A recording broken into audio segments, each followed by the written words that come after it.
Welcome to Book Tease. I'm your host, Jamie, and this is the podcast that celebrates the power of a well-written smut. We have made it to my absolute favorite genre, y'all. It is our Dark Academia series, the first book in our Dark Academia series. We have made it. I am ecstatic. I love Dark Academia. There's something about the gothic, atmospheric, usually very dark feel. There's always something a little taboo. There's a lot of secrecy, intrigue, and I fucking love it. And this week's book is one of my top ranked books. It is one of the books I have most often recommended and will continue to recommend because it has everything, y'all. Everything you could possibly ever want in a Dark Academia romance. It has a taboo love dynamic, a huge age gap. It's a professor-student situation. Hot. You know, in literature, it's not hot in real life. Come on. I'm not about that predatoriness in real life, but for escapism, for books, it's sexy, okay? It's sexy as fuck. And we have secret societies and murder and this crazy illness and this big overlying mystery and this dark castle that has this crazy history of being like an asylum and all this other stuff. I mean, this book has everything. And Keri Lake really weaves it all together in such a beautiful way that it doesn't feel like too much. You're not reading it going, oh my God, and another thing, and another. You're reading it going, oh, somehow all this ties together. Look at all these little strings tying it together. It's like looking at a murder board, you know, with all the yarn going everywhere. And instead of feeling overwhelmed, her writing is so beautiful and it's so captivating, and it makes you feel like you're being swept away and you could just enjoy it without stopping and going, this is a little ridiculous when you pick it apart, that literally everything is tied together. That doesn't happen in real life. It doesn't have to happen in real life. It's happening in the book and it's happening beautifully, and I will forever fucking love this book.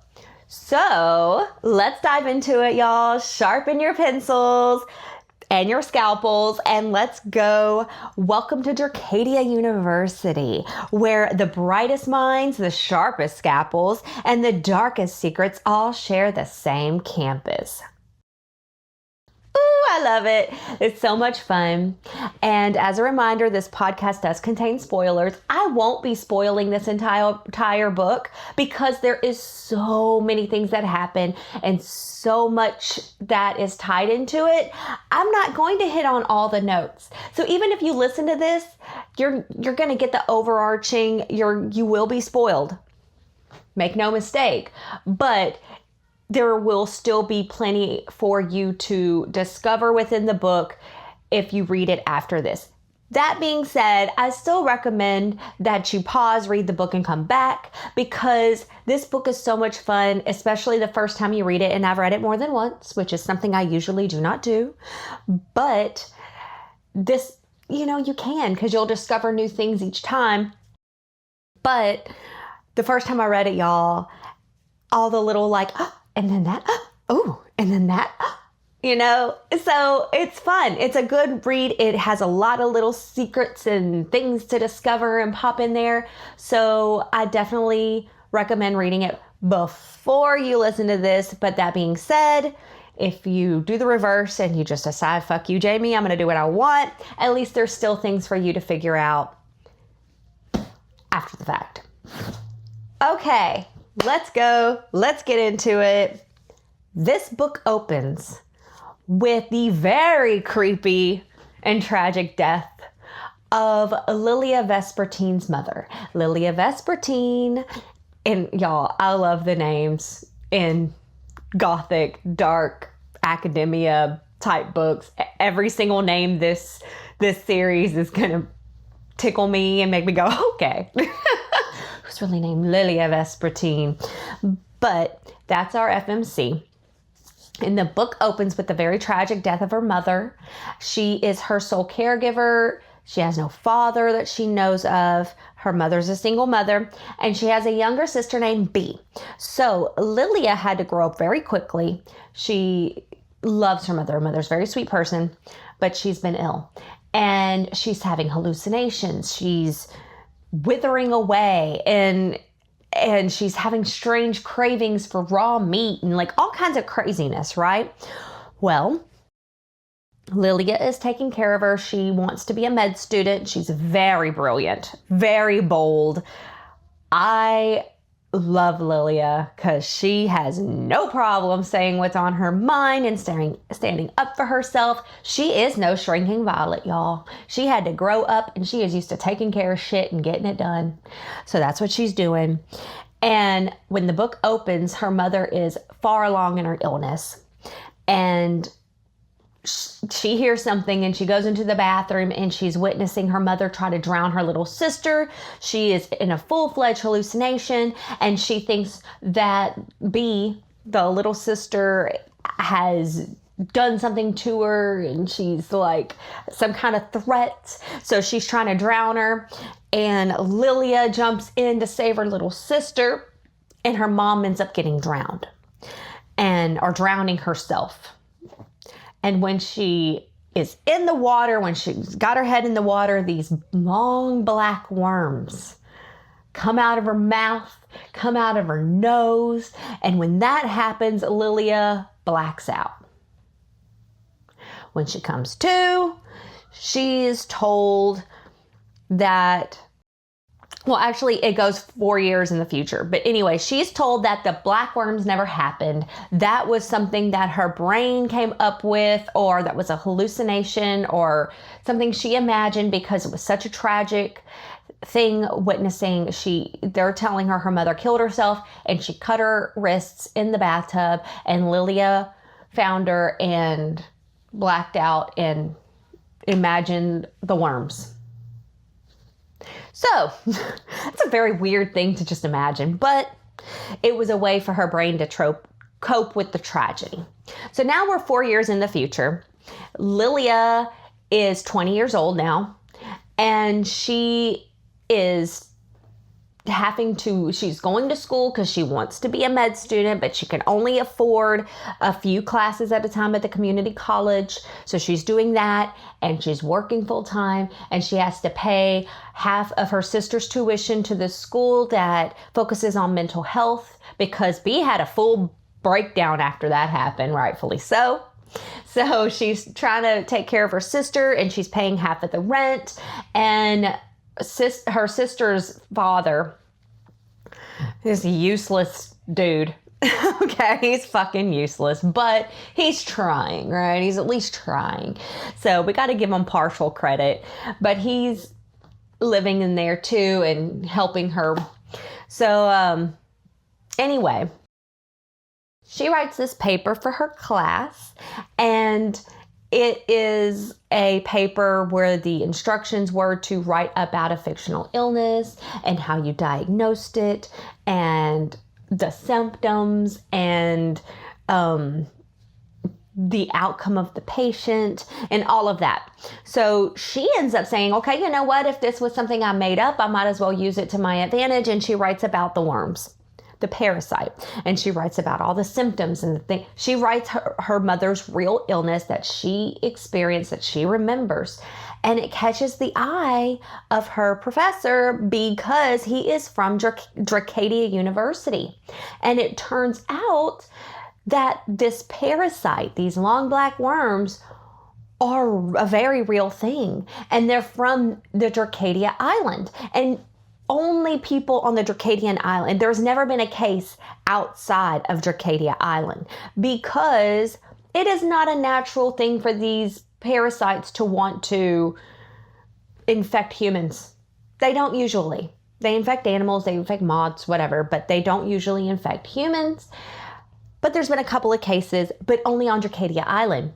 So he sends it back to his contacts there, and he's like, look at this.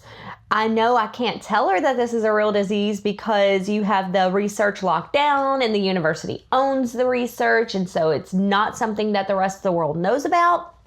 And he's like, she's obviously had this happen. So there's been a case outside of Dracadia Island, and I thought y'all would want to know about it.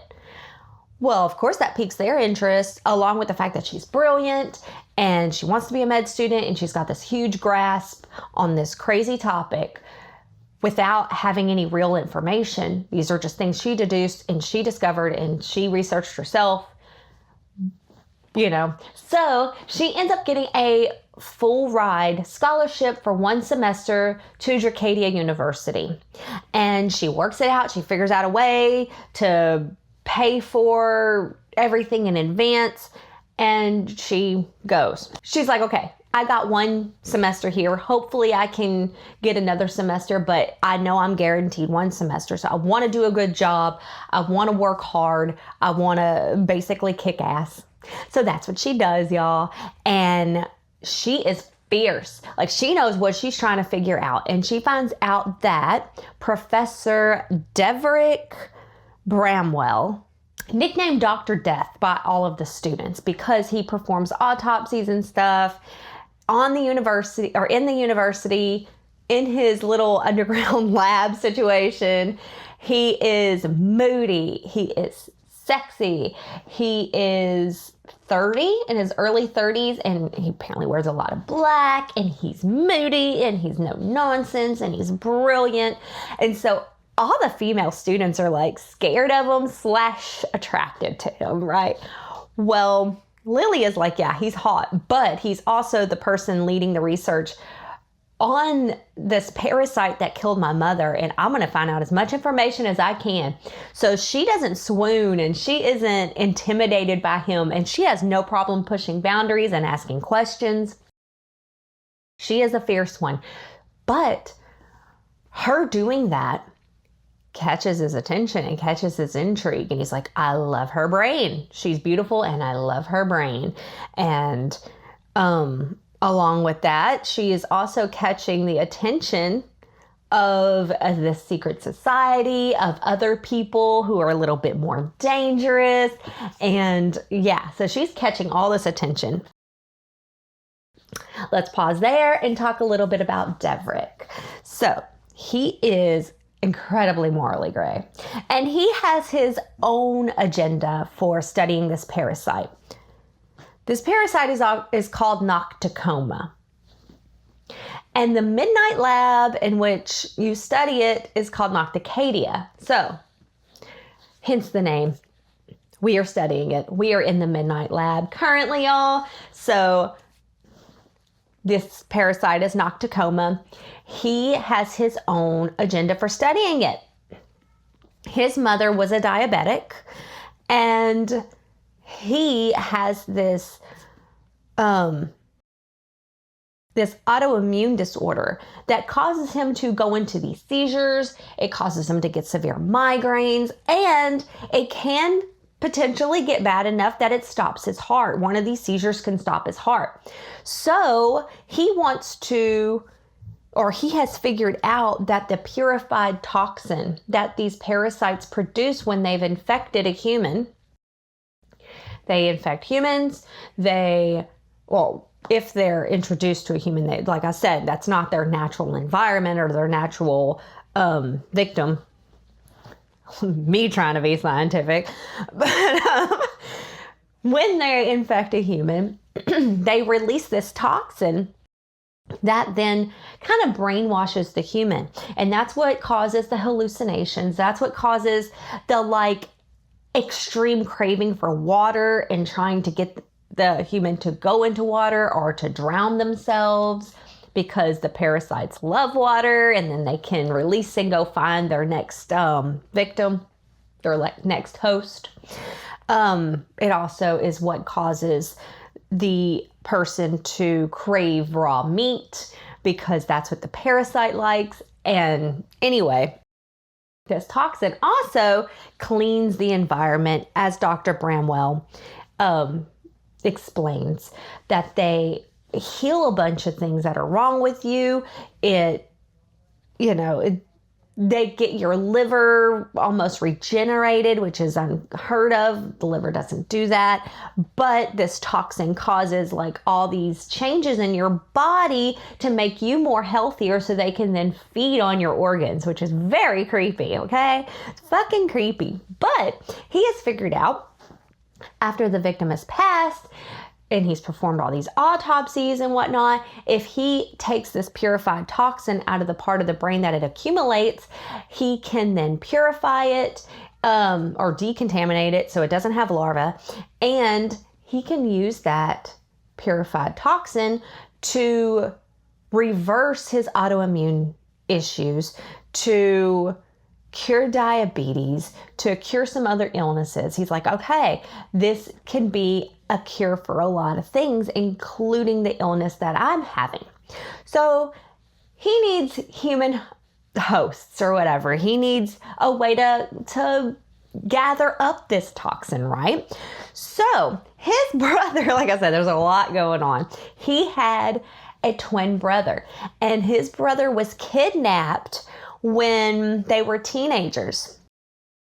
So he has gone out and he has figured out some of the people that were involved in the kidnapping and killing of his brother, and he is targeting those people and locking them in his underground dungeon lab and feeding them the toxin, and then just like studying the progression of their illness, all the different things, the way Nocticoma is evolving.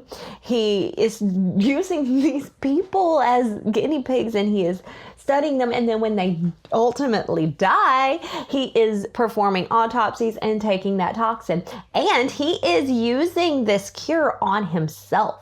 He is injecting himself. He is his own human experiment. Dangerous, but that's what he is. And he is realizing like, oh, it only lasts a certain amount of time before the toxin breaks down. So he's having all these little light bulb moments or breakthroughs, but he hasn't figured out how to stabilize the toxin yet. Another reason why he is so into this Nocticoma, not just to use their toxin to fix himself and cure what his mother had and be famous and cure all these things, he also wants to clear his family name because his father was an asshole, and his father led the original experimentations with Nocticoma, and it resulted in the death of several women. Like a dozen women, and the disappearance of 2 women. So one of those women they find, and she's dead, and she died from Nocticoma.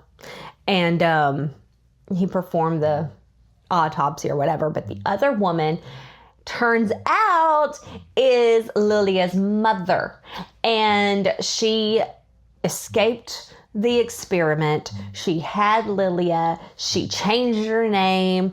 Lilia didn't even know she was from Dracadia, but she figures it out because, like I said, she's brilliant and she is tenacious, and she will figure shit out and dig and question and put herself in all kinds of risk and danger because she has no qualms speaking her mind. I love it.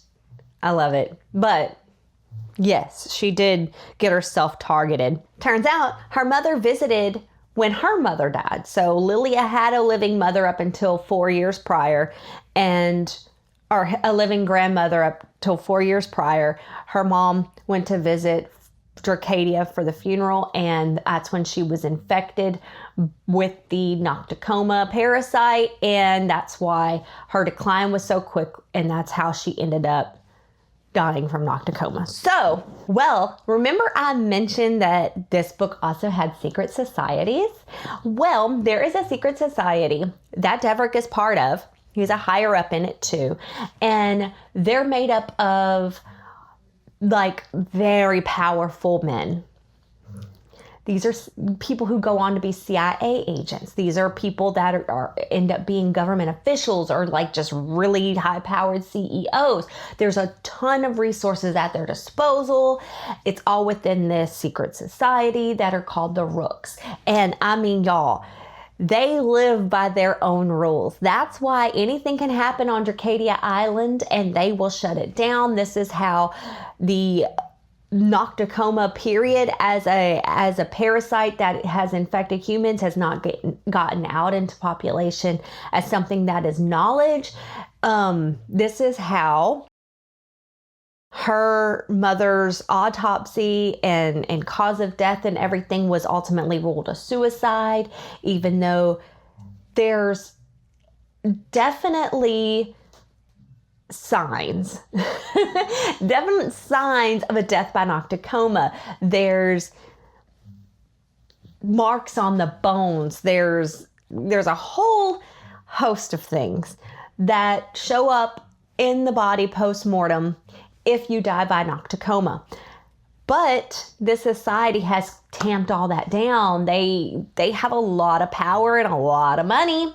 Well, she's asking all these questions and she catches the attention of the secret society in a negative way. They're like, this chick is too smart. She is getting too close to the truth. And then it turns out that her father is the provost of the university, and it was a product of an affair that he had with one of the test subjects because he was part of that experiment with Devryck's dad. So yeah, he's like, well, you can't know that I had a daughter outside of, like from an affair because my wife is the one who has all the money. And if she leaves me, I'll be destitute and blah, blah, blah. So he's like, I've got to kill her. I've got to do something about it. So anyway, while all this is going on, of course, Devryck and Lilia are getting closer. They're trying to fight the attraction. They're doing this whole we shouldn't, but we can't resist each other situation. And it's all very hot and heavy. And there's a ton of tension. And it's just tension, tension, tension until you get about 60%. And then there's like a break. And they give in. And y'all, is it sexy? Oh my God, this book goes from extreme tension, slow burn, oh my God, build, to explosion. And then it is spicy. The second half is spicy. And this book is perfection, okay? Well, I'm going to jump past all this crazy stuff that happens and hit just the finale points, okay? Because we don't have all day to discuss all the nuances of this book. I would love to, but we can't. So, big finale, all these things take place. Lilia is the one who because she argues and bulldozes her way into being Devryck's lab assistant. So she can get closer to learning more about the Nocticoma parasite, and she knows you know about it, and I'm going to figure it out. But this close proximity is what ultimately leads to the explosion. So she's the one who discovers the missing ingredient that stabilizes the toxin. So now Devryck's like, oh my God, she's brilliant. And she has helped in my research. And now he's like, okay, I want to give her credit. Devryck's twin brother miraculously appears and he's like brainwashed and thinks that Devryck was part of his disappearance and blah, blah, blah. I mean, he was like severely abused and brainwashed. And this is the only part that I feel like wasn't fully fleshed or made a lot of sense. This is out of everything that's happened in the book and all the craziness that happened in the book, this is the one part that I'm like, this is a bit weird. So they're identical twins. So Devryck's getting blamed for all these weird little things. And then it turns out that it was his brother, Caedmon, that was going along doing this stuff because he looks just like Devryck. So that mystery is solved. but he's brainwashed, like I said, and he threatens the life of Lilia. He threatens the life of Devryck, but somehow Devryck talks him down and gives him a hug, and boom, everything's okay. Caedmon is like breaks down and then tells him what happened. This is what my life has been like. And he's like, I love you, brother. I'm going to go out and get my brain straight. And suddenly he doesn't want to kill him anymore. And he wants to, like, the hug. I don't know. That part I thought was strange. I thought it would have made more sense plot-wise if Devryck ended up having to kill his brother for Lilia. That probably would have made a little more sense, been more believable, been more tragic. But instead, he cured him with a hug, and he goes on, and it turns out later, we find out in an epilogue that he becomes a very hot professor at B school. So, I don't know, whatever. We're going to gloss past that. Not every book can be perfect. This book's pretty fucking close, though, and that's the one part I was like, I don't know about that. So, like I said, finale points, Lilia ends up being kidnapped by that secret society, the Rooks, and she is made to stand in lieu of Devryck as the accused. And the accused, if you pass a certain amount of votes, can be killed. So he's like, shit, her life's at risk now. So again, she is a badass chick and is pleading her case or whatever. And Devryck's there and they tell them, hey, look, she found out the missing piece to stabilize the toxin. And you know, her research will die with her because I'm not going to tell you what it is. It's her research. So if you kill her, she loses it. And, you know, my stuff goes down. And that won't benefit y'all. So they really like very smartly barter for her life. But because she has been exposed to the secret society and everything, the way that they go about this is Devryck tells them, hey, make her an honorary member or make her a member so that when we do finish stabilizing this and when the tests come out that it's, you know, a success, you get full benefit because it's 2 members of the Rooks. So there's only been one other female member ever in the group. So she's the second one and she's only a sophomore. But whatever. She now has a ton of resources at her disposal. She doesn't have to worry about money anymore. And now because they're both members and this school and this island kind of runs by its own damn rules, they get to be together, even though there's a 10-year age gap and he's still her professor and she's still in his classes. Doesn't matter. They can just be together now. So that part made me giggle, right? Like no one questions the fact that you're banging your professor literally everywhere. They're not trying to hide it anymore, but whatever. They're both members of the secret society, so they cannot be touched. And of course the trials go well and look at them go. There's things I didn't mention. There's murders. There's drugging. Lilia gets drugged at one point. There's this crazy, jealous ex-lover of Devryck who is also a teacher that causes Lilia all kinds of problems. There's this kid that's in there who befriends her and then oversteps the line because he likes her, and then it turns out he is kind of a half brother to Devryck. It's crazy. So, anyway, like I said, there is a lot going on, but it's sexy. It's atmospheric. It has everything you could possibly ever ask for in a dark academia romance. It is the valedictorian of the series, of the genre. I fucking love this book. I'm giving The Spice a 4. That's right. It is spicy. Oh, is it spicy? This man is demanding. He is like almost angry with her because he can't deny her. And oh my God, it is hot. There is a power dynamic there. The fact that he is her professor, and that's why he was trying to stay away, but he can't. And so then he even brings it up during sex. Like, you should be nervous because your professor's about to eat this pussy. And it's like, oh my God. Like, it's so good. It's hot. It's hot. Yeah, there's a lot going on, and it's great. And that whole taboo aspect of their relationship, it's hot. Okay, the rating, of course, duh. It's not even a surprise, but I'm giving this a full 5.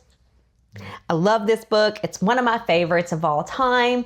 I recommend it a lot. I'm recommending it now. It's a great book. So let's move on to quotes, of which I have a ton, and it'll give you like a good feel of the writing style and the almost poetic aspect of the language. It's great. So this is Devryck. Stay out of trouble, curious moth. And Lilia. Curious moth, a nickname, a fitting one too, given the fact that I had no intention of avoiding the flame. This is something that they kind of say a lot. He calls her little moth, curious moth. And he's always like, you're skirting the flame, little moths. You better watch yourself. You're getting too close to the flame, as a way to warn her. But then the further along the book gets, he talks about how he's the one that's burning. He's the one caught in the flame. She's the flame. So even though he stays calling her moth, it almost flips to where he's like, she caught me. It's really sexy and interesting. Okay, here's Devryck. Calling her beautiful was like calling the sun lukewarm. She blazed like the hottest part of a flame in that dress. And fuck me, I felt the heat. I've never been complimented like that. Like, girl, you burn like the hottest part of the flame in that dress. I'll be like, thank you. I appreciate it. But anyway, here's after they first break down and they have their first kiss, right? This is how Lilia describes it. This is Lilia. Some kisses were said to feel like fireworks. His felt like a slow drip anesthetic, silently siphoning my senses until all I could smell, taste, and feel was him. That alliteration gets me. I am a huge fan of alliteration in writing. I think it's poetic, it's sexy, it gives like a good sensual feel. And I mean, come on, a slow drip anesthetic, silently siphoning my senses. Ooh, hello, Keri, good job. I love that sentence. All right, this is Devryck. The dead themselves are harmless. It's what they leave behind that inspires fear. I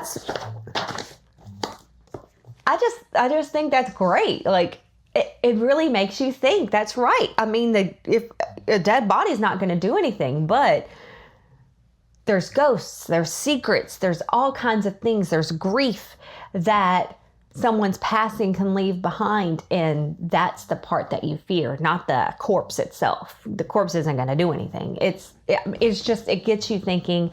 I love it. And now we're going to get into kind of the more romantic quotes, okay? This is Devryck. You're a sickness inside of me that begs never to be cured, infecting me with this unshakable craving for things I shouldn't want. This is when he's still trying to like resist. He's trying to resist her, and he's like, damn you, Lilia, damn you. And this is Devryck. She was the warmth of the sun on a cold and rotting corpse, the first breath after a lifetime of death. A lifetime of death. That's all he's experienced. His brother died. His father died. He felt like he could die at any moment. He works with death. He is a lifetime of death.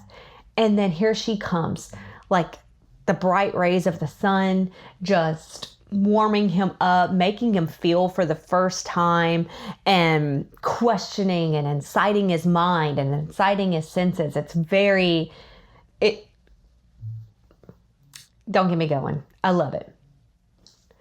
This is Lilia describing Devryck. He was moody like rainy days and bitter coffee, sensual whispers in dark corners, and the slow burn of fine whiskey. I love this writing. You know, I do love Keri Lake. I can't think of a book by her that I haven't enjoyed, that hasn't been immersive. She builds these worlds and she's so intelligent with it. And I respect her as a writer and I love her works. So anything you pick up by Keri Lake is gonna be great. All right, and this is my final quote, and this is the quote of the book in my opinion.